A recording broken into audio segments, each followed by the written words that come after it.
Hello everyone. Today I wanted to bring you along to show you what we're doing. We are stocking our pantry, and if you've seen some of the other videos that we've done, you see some of the other stuff that we've stocked. And right now we are in the process of making homemade chicken stock. So previously we have done vegetable stock and we have done turkey stock, and we did not have any chicken stock. So I wanted to make sure I get this done and canned up this weekend, because we're getting into that season where we're going to need a lot of chicken stock. Not just to cook with for all the dishes during the holidays or whatever, but also chicken stock is just so good for you. Homemade chicken stock, oh, so many health benefits in there, and I want it on my shelf. So, you know, if I have a day or whatever that I just want to sip on some chicken broth, I can go and grab that, and I know it's healthy, I know it's in it, and I know it's going to be good for me. So let me show you what is in my roaster. I actually started this last night, so I apologize for not doing the video for it when I put it together, but it was late last night. So this is what I did. I had, let me see if I can pull it up here, two chicken carcasses. There's some of it. 2 chicken carcasses in the freezer. So I pulled those out and I put those in here naturally. And then I added some frozen vegetable scraps that I had, some onions. It had onions and bell peppers and some okra. I know you've seen floating around in there. And I added a whole head of garlic in here. I broke up the cloves and put a whole head of garlic. I added some Himalayan pink salt with some celery salt as well. And I just filled the rest with water, some filtered water, and cut it on to cook overnight. And right now it is about almost 1 o'clock, I guess, in the afternoon. And before I went to church, I bumped it up to 300. I let it just kind of sit at 225 overnight, and I bumped it up to 300. So this afternoon it is going to be ready to can up, and I'm going to strain it, and I'm going to take you along on that process. The other thing that I added in this chicken broth is about 1/4 cup of apple cider vinegar.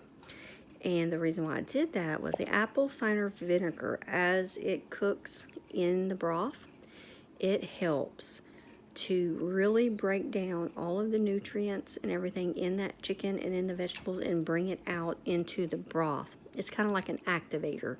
So it does not change the flavor of the broth at all, because it's really not that much that you put in there, 1/4 cup to this big old roaster pan. But that amount will help break down and activate all of the goodness in that chicken and in those vegetables. So we're going to let this go on and cook for a few more hours before I am ready to strain it. And then after it's ready, I'm going to take you along with me. We're going to strain it, and I'm going to show you how to can it up so you can have fresh chicken stock on your pantry for this winter. I'll see you in a little bit. All right, well, we are back, and it is time to start straining our chicken broth and getting it all canned out. It's really pretty, y'all. I wish that you could actually see the true color. It's kind of hard seeing it on film. But we are going to strain this out, and the way I do it is probably complicated compared to many other ways out there, but it's what I have right now. So we're going to go with it, right? I'm going to tell you, whenever we get this kitchen remodeled here in the next month or so, I will have a lot more space to be canning. I'm going to tell you that. I am just limited with everything, and we just got stuff piled up right now in rooms because we have to start demoing and remodeling our house very, very soon. Praise God. Finally, it's been a year and a half almost since Hurricane Laura hit Lake Charles, and finally the insurance, everybody just kind of settled with everything, and now we can finally move on and start repairing. You can see there, ceilings have got to be ripped out, walls, pretty much all the walls, over 50% of the ceilings. It's a lot that we're about to go through, and so I am trying to can as much as possible right now, because once that happens, I will not be canning for a really hot minute unless I'm at somebody else's house. But we will can our little hearts away until then. So let us get going with this chicken stock. So what I was saying, all of that to say, this is how I drain it. Okay, I'm going to try to do this with one hand. It's hard. I have a stand for my phone, my camera, but it doesn't hold it very well, and so I don't like using it. I'm going to have to look into that, a better one. So what I do is I have my jars here. I'm doing pint jars. I'm going to do some pint jars. These have been sanitized. And I have my stainless steel, which you don't have to use stainless steel, but I have my stainless steel funnel. And then I have this little strainer right here. And that's what I put that in the funnel. And then I pour the juice through the strainer to catch everything. You can kind of see how that looks. Let's see if we can get this. And then it will catch all the little bits. You can see down there. And like I said, I know there's a lot easier way to do this.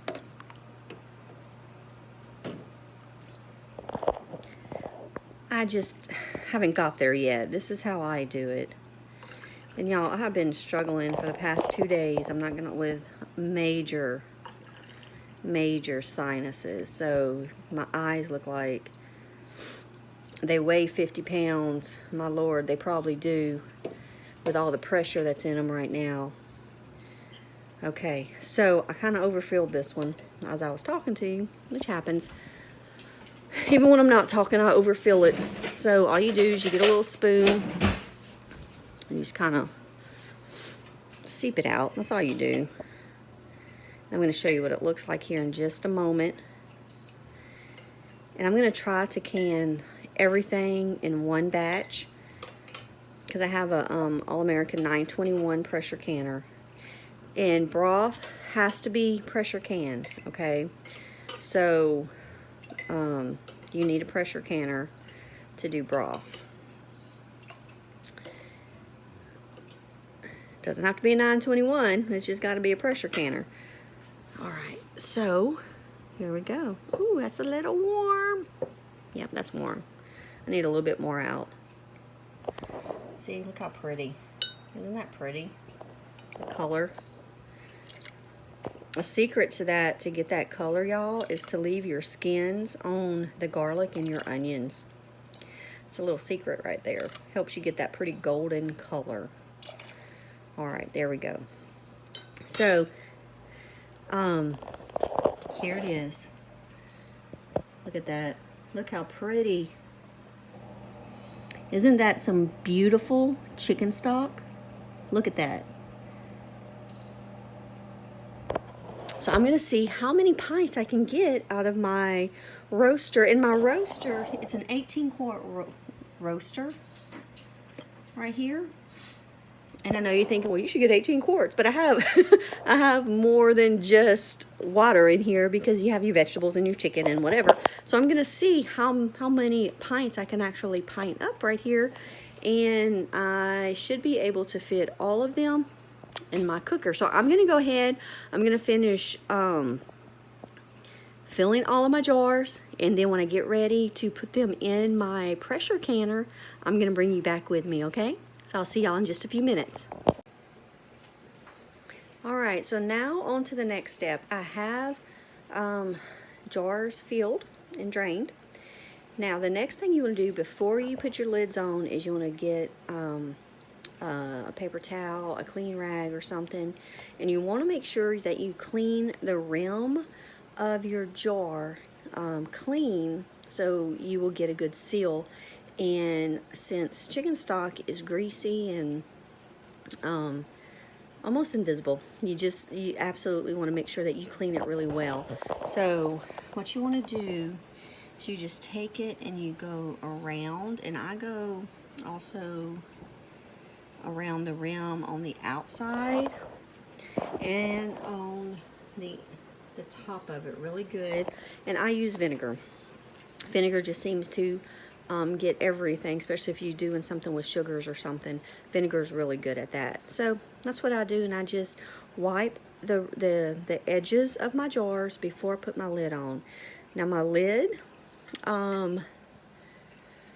some say you don't have to soak it in or put it in the boiling water anymore, which is fine, and some they still do. I still put mine in the boiling water.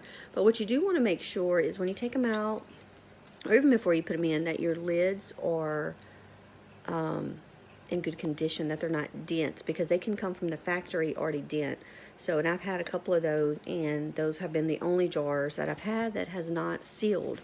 So make sure that your lid is in good condition before you put it on your jar. And then you just put your lid and your ring on, and you're ready to put it in your pot. So I'm going to finish these up and put these in my pot, and we'll go on to the next step.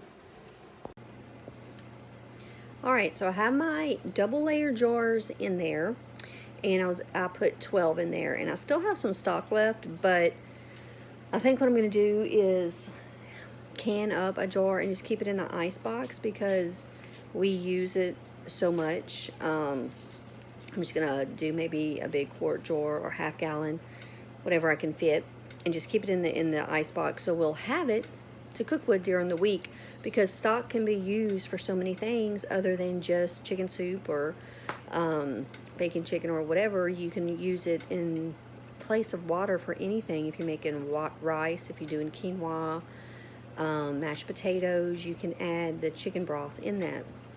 So I think that's what I'm going to do with the rest of that.